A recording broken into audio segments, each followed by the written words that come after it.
ito ang kampanya nyo against drugs, ang napupuntirya lang daw ho lagi, yung mga small fry. Wala pa daw ho kayo nahuhuling drug lord o big time na drug syndicate. Totoo yung hanapin mo. Wala naman kasi milyonaryo dito sa Davao na sumasali yan sa drug. Ako si Jessica Soho. Ako po si Jessica Soho. Ako po si Jessica Soho. This is Jessica Soho reporting. Balikan natin ang paghahatid ko ng serbisyong totoo bilang isang journalist.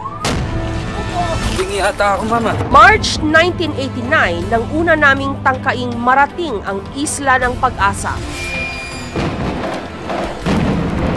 Gaya po ng inyo nakikita, tayo ay nakasakay ngayon sa isa sa mga tangke. Paano kaya sila magpapasko dito, no? This is Hickam Air Force Base here in Hawaii. Ito rin tiyak ang gustong paniwalaan ng marami sa atin. To see is to believe. Samahan niyo po kami sa isang natatanging paglalakbay.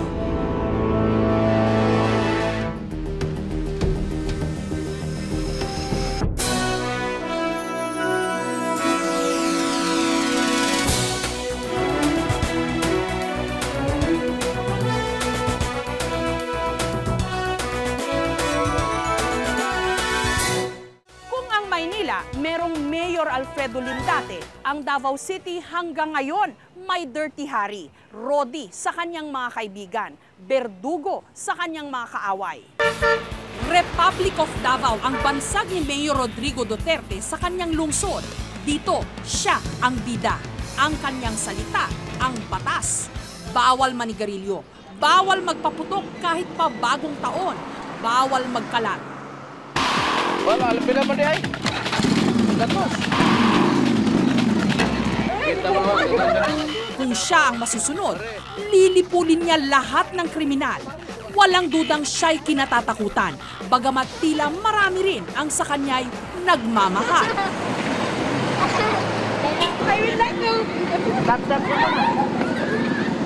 Paano'y huling-huli ni Duterte ang kiliti ng kanyang mga kababayan? Ang kanyang imahe, pinapabango palalo ng mga hindi pangkaraniwan niyang gawain, tulad ng paggala sa syudad na nakamotorsiklo, kahit pa con todo backup at kompleto bodyguard at security.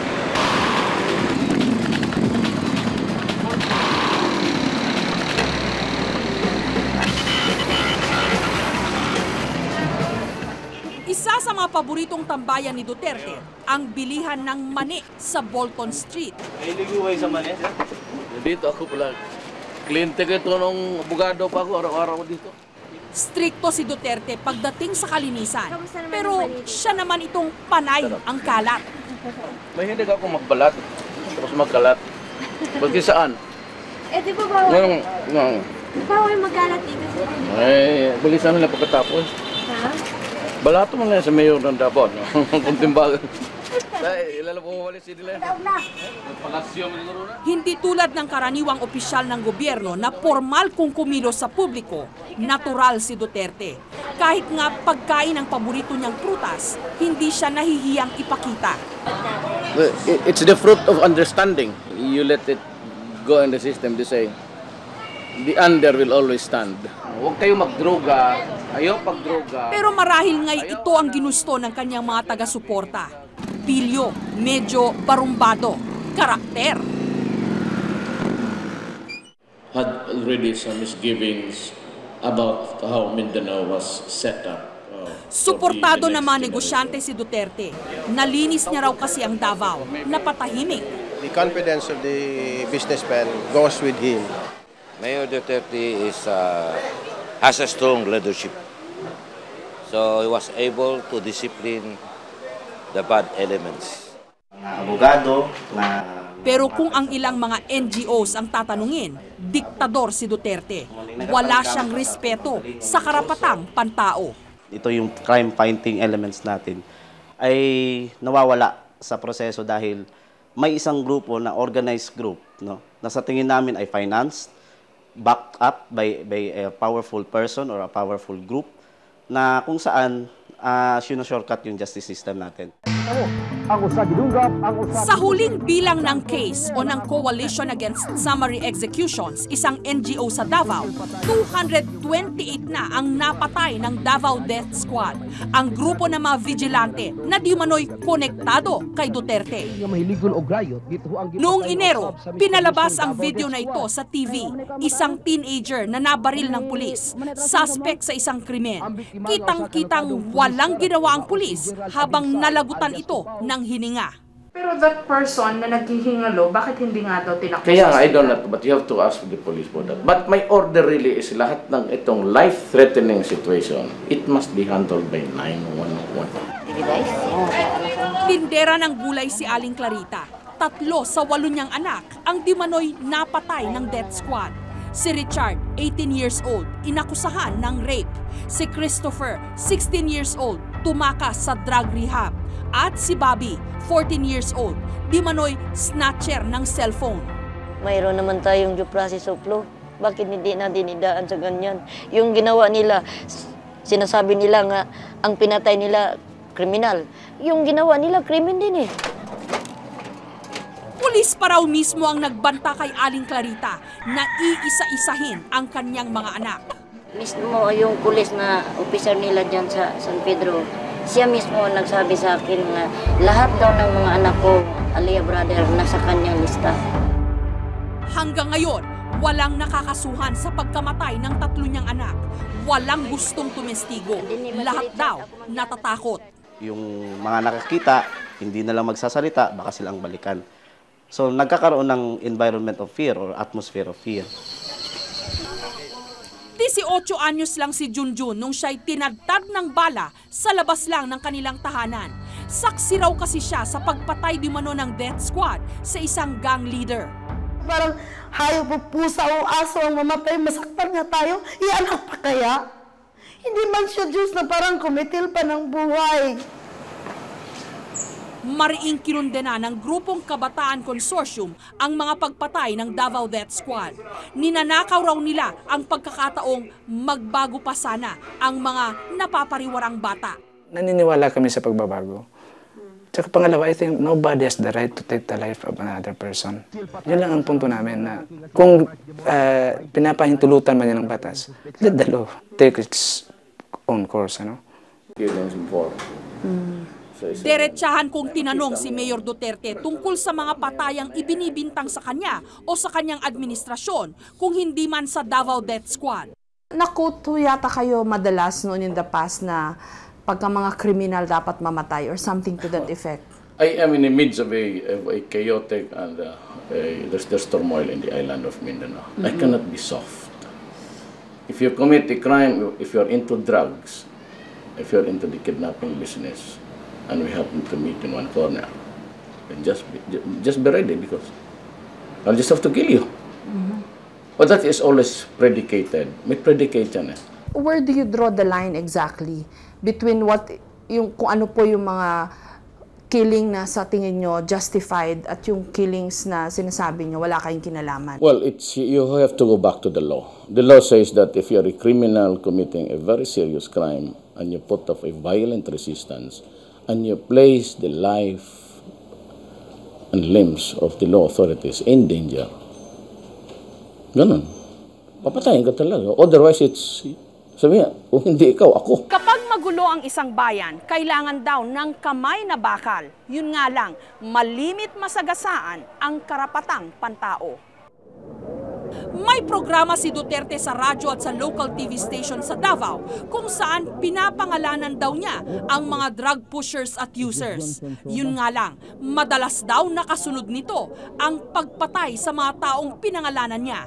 Several weeks after daw namamatay yung mga ina-announce nyo sa radyo at sa TV. Tanungin mo yung kapitbahay nila, huwag mo akong tanungin kasi ako, I just said na ito yung mga tao. It is my solemn duty to do it. Then, drugs flooding the city. Hindi pwede yung gano'n. Pero Mayor, itong kampanya nyo against drugs, ang napupuntirya lang daw lagi yung mga small fry. Wala pa daw kayong nahuhuling drug lord o big time na drug syndicate. Totoo yung sanabi mo. Wala naman kasi milyonaryo dito sa Davao sumasali yan sa drugs. Sariwa pa rin sa alaala ng mga taga Davao ang video na ito ni Duterte. Dumating sa crime scene na armado. Nilapitan ng isa sa mga bangkay at tila sinipa. Marami ang pumuna at bumira sa kanya. Alangan daw ang kanyang ikinilos para sa isang opisyal ng gobyerno. Pero para kay Duterte, trabaho lang, walang personalan. Binaliktad ko, sabi ng mga polis, bantay ka sir kay may granada. Pagdating ko doon, instead of just you have to squat, hindi ka makatindig niyan, ginanong ko, para kung may granada nga, kung nakabukas yung pin. Hindi nag-iisa si Mayor Duterte sa kanyang estilo ng pamumuno. Si dating Mayor Alfredo Lim ng Maynila.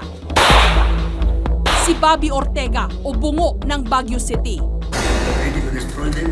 At ang mga opisyal ng militar at pulis noong rehimeng Marcos.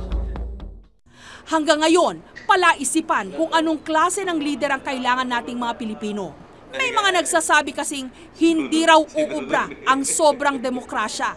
Ang malambot ang puso, kailangan daw ng kamay na bakal. Laboratorio ng komunismo ang bansag sa Davao noong dekada 80. Sinasabing si Duterte ang nagbangon at nagpatahimik sa syudad. Pero nung nakaraang taon, nabasag ang katahimikan. Sumabog ang mga bomba sa airport at pier. Patuloy rin ang banta ng terorismo, bukod pa sa krimen at iligal na droga.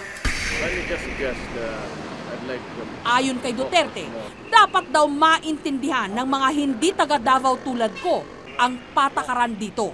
At I said, pag na ako, talagang wala akong pakialam na sabihin mo it would affect my being, my official. I said, I don't give a shit. You just do it right here in Davao City and we have no quarrel at all. I'm not interested. I would not sit on my ass as mayor of the city and allow these things to happen. Flood the city with drugs. You go into the kidnapping business. You oppress people. Makulay ang pananalita ni Duterte. Prangka ang kanyang mga sagot kahit pa tungkol sa kanyang personal na buhay. Playboy daw kayo. Ako? Hiniwalayan ako ng asawa ko. Paano? Di sabihin nila playboy. Hindi itinatago ni Duterte ang kanyang pagiging palikero.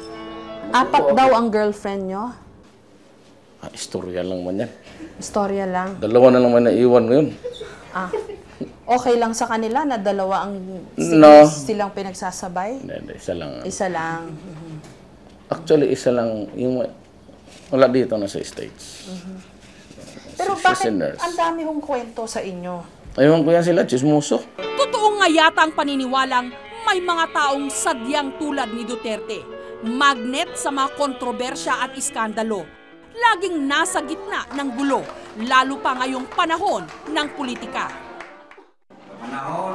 Si dating Mayor Bendy Guzman ang pinakamahigpit na kalaban ngayon ni Duterte.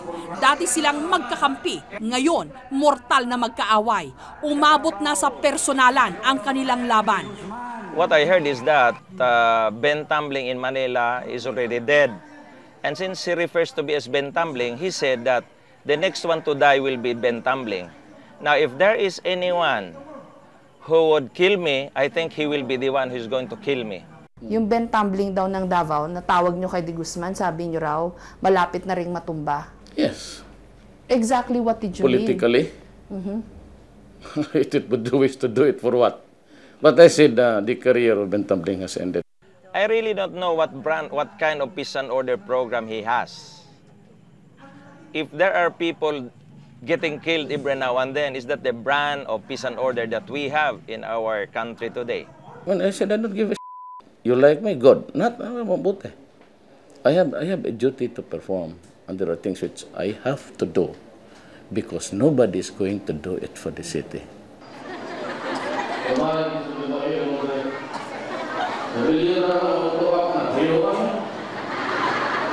Depende kung sinong kausap mo. May mga pabor kay Duterte at sa kanyang pamumuno. Meron ding mga kontra. Kung siya'y magwagi sa eleksyon, pang-5 termino na niya yon bilang mayor. May hangganan nga ba o katapat ang mga tulad niya? Hanggang kailan mamumuno ang kanyang kamay na bakal? Sa Mayo, magkakaalaman.